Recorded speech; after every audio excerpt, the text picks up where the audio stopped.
ये बता पाए कि मैग्नेट और कॉइल के बीच में रिलेटिव मोशन होगा, ईएमएफ इंड्यूस्ड, ईएमएफ प्रोड्यूस्ड होगा, सिर्फ मैग्नीट्यूड बता पाए, लेकिन इसका डायरेक्शन क्या होगा ये वो नहीं बता पाए। उसके डायरेक्शन को कौन बताए? तो ऐसा कभी पूछता है what is the demerit of Faraday's law of EMI, तो आपको यही बताना है कि इन्होंने सिर्फ और सिर्फ इंड्यूस्ड ईएमएफ के मैग्नीट्यूड को डिटरमाइन किया था, इसके डायरेक्शन को नहीं पता। जैसे कि हम और आप पढ़ेंगे E is equal to N D phi by D T, yes और नो, ये पढ़ा है हम, लेकिन हम आपसे कहें कि लेंज ने कहा था फ्रॉम लेंज, इसी फार्मूले को लेंज ने minus N D phi by D T, ये माइनस का सिंबल आपके डायरेक्शन को इंडिकेट करे। अकॉर्डिंग टू लेंज इन्होंने यही बात बोला था कि इंड्यूस्ड ईएमएफ जिस वजह से प्रोड्यूस होता है वह उस वजह का ही अपोज करेगा। ऐसा किसने बोला? मैंने जिस थाली में खाई उसी थाली में, ऐसा किसने बोला? मैंने ईएमएफ जिस वजह से प्रोड्यूस हो रहा है, मैंने रिलेटिव मोशन की वजह से प्रोड्यूस हो रहा है, अब उस मोशन का ही अपोज किया जाएगा। कैसे? तो हम मैग्नेट को कॉइल के करीब लाएंगे तो ये आने नहीं देगा, अभी तो कुछ होगा, और यदि इससे दूर लेके जाए तो ये इस बात को समझाया उन्होंने एक रूल से, क्लॉक रूल फिटिंग कहते हैं। क्या कहते हैं? Clock rule fitting. ध्यान दीजिए इस बात को किस तरह से समझाया। सबसे पहले एक सिंपल कॉइल लिया, क्या लिया बाबू? ये एक कॉइल है और कॉइल के थोड़ी सी डिस्टेंस पर उन्होंने एक मैग्नेट को रखा। क्या रखा बाबू? मैग्नेट का ये वाला हिस्सा जो है एन है, इधर क्या है? आपको पता है कि मैग्नेट के आउटसाइड में लाइनें हमारी नॉर्थ टू साउथ डायरेक्ट होती हैं, but inside the magnet south से नॉर्थ में। तो जब इनको हम मोशन में लाए, किसमें लाए भाई? मोशन में। और जो इसका एन पोल है ये किस तरफ आने लगा? कॉइल की तरफ आने लगा। जब कॉइल की तरफ आने लगा तो लाइनें इसके साथ क्या करेंगे? लिंक। और ये जो लाइनें इसके साथ लिंक कर रही हैं, इनके लिंक होने की वजह से इसका फ्लक्स क्या हो जाएगा? चेंज हो जाएगा। आप फ्लक्स चेंज होगा तो इसका ईएमएफ भी क्या होगा? तो आप देखा क्या कि मान लीजिए इधर कोई आ रहा हो और हम कहें कि ये कॉइल इसको अपोज करे तो कैसे कर सकते हैं? इसको धक्का देकर। मतलब इसके अंदर एक करंट का फ्लो हुआ और करंट का फ्लो ऐसे हुआ। माने अंग्रेजी अल्फाबेट का कौन सा? एन पोल की तरह। कौन सा भैया? एन पोल की तरह। एन पोल का मतलब समझ रहे हैं, यहाँ भी एन और यहाँ भी एन, क्या करेगा? रिपेल करेगा। और जब रिपल्शन होगा तो आप समझ जाएंगे कि इसका अपोज हो रहा है। तो ये डायरेक्शन कैसा? देखो एंटी क्लॉकवाइज। क्या पढ़ेंगे इसको? Anti clockwise. तो थोड़ा सा ध्यान रखिएगा, anti clockwise direction. Anti clockwise direction मतलब सिंपल सी भाषा में हम आपसे कहें, और यहाँ भी लाइनें आप दिखा सकते हैं जो साउथ की तरफ से जा रहा है। ऐसा आप कह सकते हैं जब मैग्नेट का इनपुट टुवर्ड्स द कॉइल आए तो फ्लक्स इंक्रीज होगा, और जब फ्लक्स इंक्रीज होगा तो इसके अंदर जो प्रोड्यूस हुआ है ईएमएफ उसका डायरेक्शन कैसा? Anti clockwise direction. ये तब संभव है जब उसको हम ला रहे हैं, लाने के क्रम में ये उसको अपोज भी तो कर रहा है। फिर उन्होंने एक और कंसेप्ट सिखाया और उस कंसेप्ट में फिर से इन्होंने क्या ले लिया बाबू? कॉइल ले लिया। और कॉइल लेने के बाद फिर से वही बात, मैग्नेट की बात करें, ये एन पोल है और ये कौन सा? S pole. फिर से लाइनें हमारी लिंक करेंगे, बट पहले की अपेक्षा अब क्या करेंगे? कम करेंगे, क्योंकि अब ये यहाँ से क्या हो रहा है? इस साइड मोशन हो रहा है।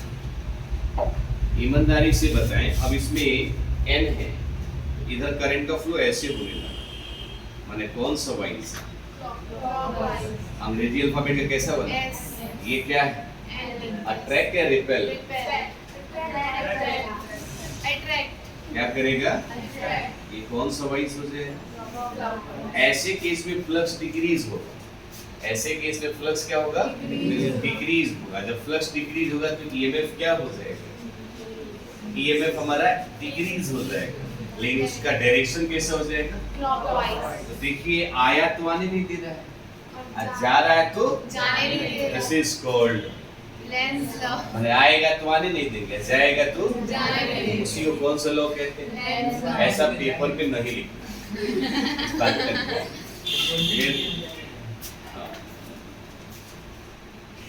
इसी को तकलीफ इसी को कहते हैं कौन सा लॉ बाबू? Lenz law. तो इसमें एक खास बात ये दिमाग में रखिएगा कि जब कॉइल का फ्लक्स इंक्रीज कर रहा होगा तब उसमें ईएमएफ का डायरेक्शन एंटी क्लॉकवाइज, और जब डिक्रीज हो रहा होगा तो ईएमएफ का डायरेक्शन आई बस थोड़ा सा लिखिएगा लेन। बंद करो जी। अकॉर्डिंग टू दिस लॉ, इधर देखो, इधर दिमाग हो जाएगा। है मेरे पास तो लगाएंगे। जाओ खाओ, नहीं सर नहीं। खाओ, तुम्हारा भी काम तमाम है। Lenz law according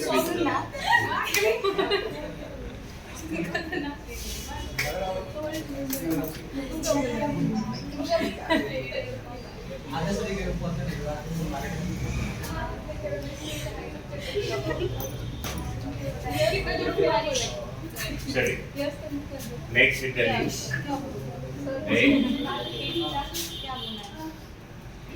Lenz law,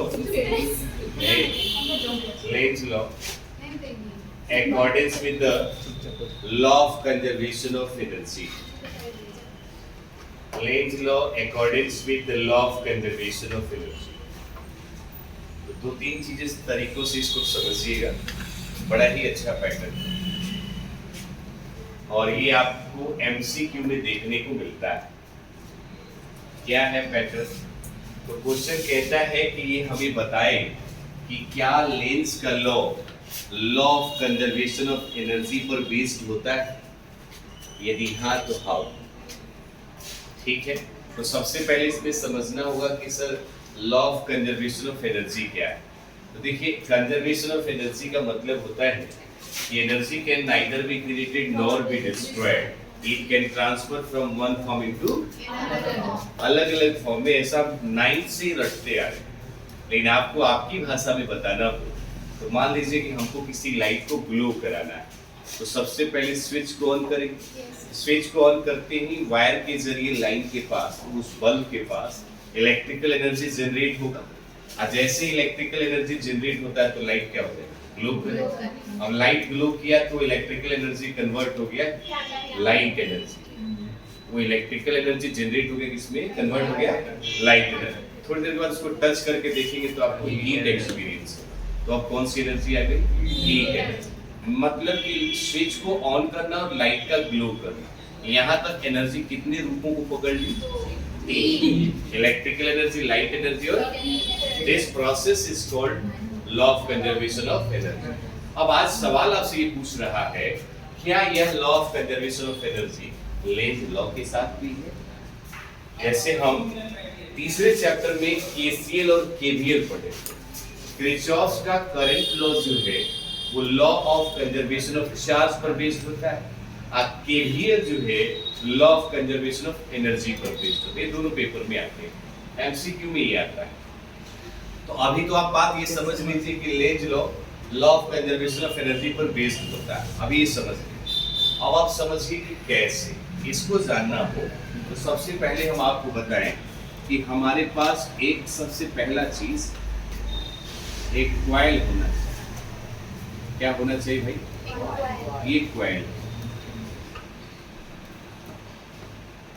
ठीक है। और इस कॉइल के अंदर बाबू एक गैल्वेनोमीटर का होना बहुत जरूरी है, जो बताएगा कि करंट है भी या ठीक है। अब हम क्या करते हैं, यहीं पर बगल में एक यहाँ पर एक मैग्नेट ले लेते हैं, ऐसा होता है, इधर क्या हो जाता है। अब हम इसको ना मोशन में लाते हैं, किसको बाबू? मैग्नेट। इस मैग्नेट को मोशन में लाते हैं, मतलब कि उस मैग्नेट का नॉर्थ फेस जो इधर जिस कॉइल की तरफ है उसको हम नीचे की तरफ लाएंगे। नीचे की तरफ जैसे ही लाएंगे तो कॉइल के साथ लाइनें हमारी क्या करेंगी? लिंक करेंगी। क्या करेंगी? लिंक करेंगे। ठीक है, ये कुछ इस तरह से लिंक करेंगे, सही बात। अब लाइनें लिंक करी, पहले तो मोशन में आया, मोशन में आने के बाद इसका लाइन है जो फ्लक्स है लिंक कर रहा है, लाइनें जो लिंक कर रही है उसकी वजह से इसका फील्ड चेंज हो गया, फ्लक्स चेंज हो गया। अब फ्लक्स चेंज हुआ तो इसके अंदर ईएमएफ जनरेट होगा, ईएमएफ प्रोड्यूस होगा तो इसके अंदर करंट भी आ जाएगा। क्या आ जाएगा? करेंगे। तो आखिर मोशन हुआ तभी ना। तो मोशन, कोई भी ऑब्जेक्ट यदि मोशन में हो तो उसकी एनर्जी काइनेटिक एनर्जी कहलाती है। कोई भी बॉडी मोशन में हो तो कौन सी एनर्जी? Kinetic energy. आज जैसे ही काइनेटिक एनर्जी हुआ तो इसको नीचे की तरफ लाए तो इसका पोजीशन चेंज हो गया, तो पोजीशन चेंज होने की वजह से इसके अंदर एक पोटेंशियल एनर्जी है। कौन सी एनर्जी? पहले कौन सी एनर्जी, फिर कौन सी एनर्जी, और वो पोटेंशियल एनर्जी की वजह से इसके अंदर फिर कौन सी एनर्जी? Electrical energy. तो एनर्जी का रूप बदला कि नहीं बदला? लेकिन आएगा तो एक कॉइल उसको आने, ऐसा किसने बोला? तो लेंज का लॉ भी आ गया, और तीन एनर्जी हमारी एक दूसरे रूपों में क्या हो गई? कन्वर्ट हो गई। It means you can say Lenz law follow law of conservation of energy. तो लोगों ने कहा क्या हम लाएंगे तभी? तो नहीं, ले करके जाएंगे तो भी ये फिनोमेना हो सकता है। जैसे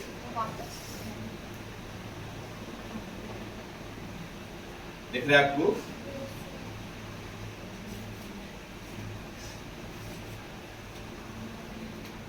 ये गैल्वेनोमीटर है और ये अपना मैग्नेट है। अब की बार मैग्नेट क्या होगा बाबू? माने इसको हम ऊपर की तरफ लेकर के जाएंगे, मतलब मोशन होगा। मोशन होगा मतलब रिलेटिव मोशन हो रहा है। क्या हो रहा है भाई? Relative motion. फिर से लाइनें लीक करेंगे, फिर से फ्लक्स आएगा, फिर ये भी जनरेट होगा। लेकिन अब ये जाएगा तो कॉइल इसको जाने नहीं देगा। क्योंकि ऐसा किसने बोला? लेंज। यस और यस सर। तो अब फिर से इसके अंदर कौन सी एनर्जी आई? Kinetic energy. कोई भी बॉडी आप चल रहे हैं तो आपके अंदर कौन सी एनर्जी? Kinetic energy. चलते चलते गिर गए, गोड़ हाथ टूट लिए, कौन सी एनर्जी? Potential energy. बॉडी का कॉन्फ़िगरेशन चेंज हुआ था, तो इसको कौन सा एनर्जी? पोटेंशियल ये काइनेटिक और पोटेंशियल दोनों मिल जाए तो mechanical energy.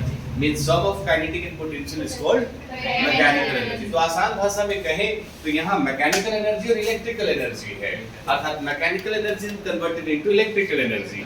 During this process we follow Lenz law and Lenz law follow conservation of energy. because kinetic energy is converted into potential energy and potential energy is converted into, and this process is called Law of conservation of energy. during this process कौन सा law follow किया हमने? Lenz's तो law. Lenz law किस law को follow करेगा? Conservation of energy. Confirm हुआ कि जैसा कोई क्वेश्चन पूछता है कि लेंज लॉ किस फॉलो को बताता है, तो किस Law of conservation law of energy.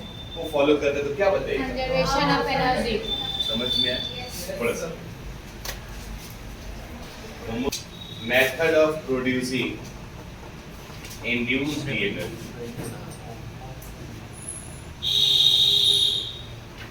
Method of producing क्या बाबू?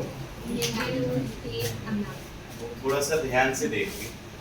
तो आपको पता है कि एज वी नो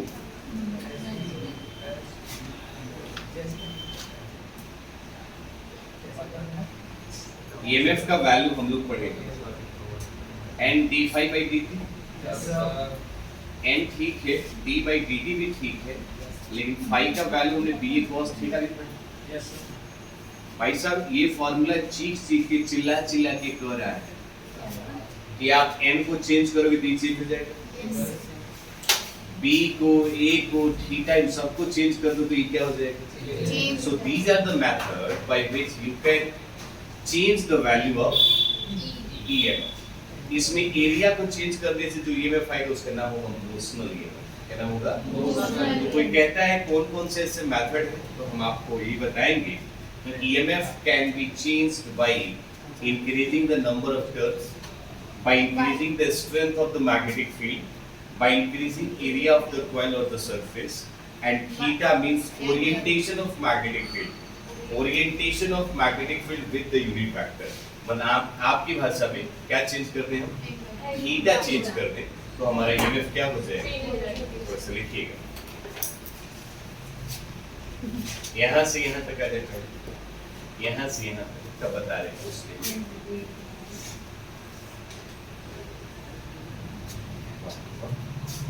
तो इतना ही क्या समझ है ना।